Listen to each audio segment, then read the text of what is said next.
हम ये भी जानते हैं कि हाल ही में गुजरात और हिमाचल के जिस तरह के नतीजे सामने आए हैं, हिमाचल प्रदेश हालांकि भारत जोड़ो यात्रा न पहुंची थी और वहां पर लेकिन कांग्रेस पार्टी ने अच्छा प्रदर्शन किया, जबकि गुजरात में उसका सुपड़ा साफ हो गया।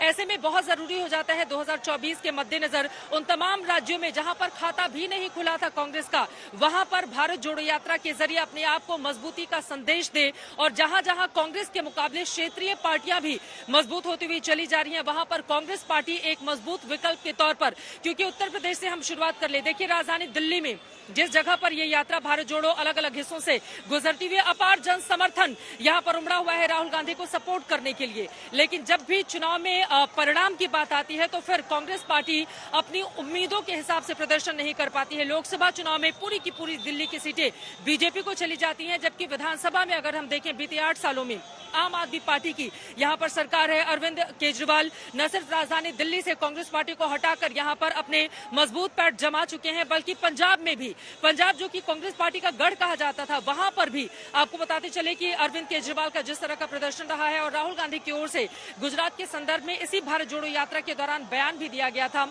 कि अगर गुजरात में आम आदमी पार्टी नहीं होती तो वहां पर सरकार बना लेती कांग्रेस। लेकिन क्या ये संभव था? वहां की 182 सीटों में से सिर्फ 17 सीटों पर सिमट जाती है कांग्रेस पार्टी। जरा सोचिए, अभी उसको खुद को मजबूती देने के लिए कितनी ज्यादा कोशिशें करनी होंगी।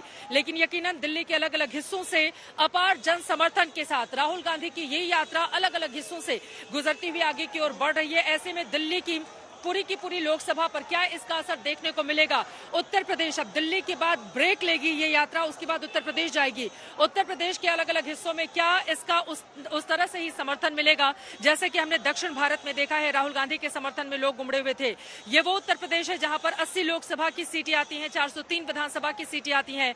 कांग्रेस पार्टी का प्रदर्शन लगातार बिगड़ रहा है। एक तरफ 3 दशक से वो सत्ता से बाहर है, तो वहीं दूसरी तरफ उसके जो आंकड़े हैं वो भी बहुत छोटे होते हुए चले जा रहे हैं। सिर्फ 2 सीटें, 403 में से सिर्फ 2 विधानसभा की सीटें उसके पास है। जबकि वहीं लोकसभा की बात करें तो सिर्फ एक सोनिया गांधी लोकसभा में कांग्रेस पार्टी की ओर से जीत हासिल करने में समर्थ हो पाई थी, जबकि अमेठी में राहुल गांधी को हार का सामना करना पड़ा था। तो ये देखना महत्वपूर्ण होगा कि उत्तर प्रदेश के अलग अलग हिस्सों को छूती हुई, हालांकि पश्चिमी उत्तर प्रदेश के ही ज्यादातर हिस्से हैं जहां से राहुल गांधी की यात्रा अगले चरण में आगे बढ़ेगी। लेकिन अभी आप अपार जन समर्थन देख रहे हैं, अपार ये जन समूह है। लगातार राहुल गांधी की ओर से बयान दिए जा रहे हैं कि नफरत के बाजार में मोहब्बत की दुकान खोलने के लिए मैं आया हूं।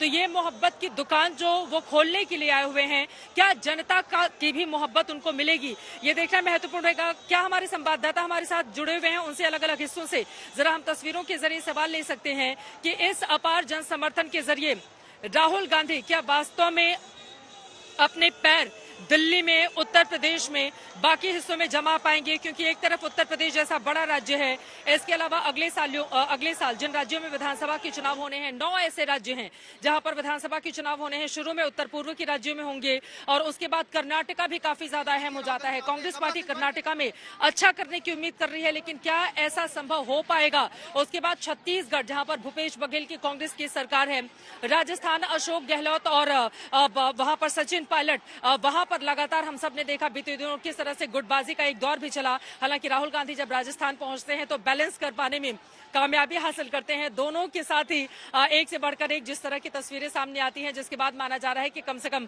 कांग्रेस पार्टी अब पूरी ताकत के साथ राजस्थान में चुनावी मैदान में जाएगी। तो वहीं राजस्थान और छत्तीसगढ़ के अलावा मध्य प्रदेश में कांग्रेस ने 2018 में अपनी सरकार बनाई थी कमलनाथ के नेतृत्व में, लेकिन ज्योतिरादित्य सिंधिया की बगावत के बाद कांग्रेस को वो सरकार उसकी चली जाती है और उसके बाद हम देखते हैं कैसे भारतीय जनता पार्टी वहां पर सरकार बना लेती है।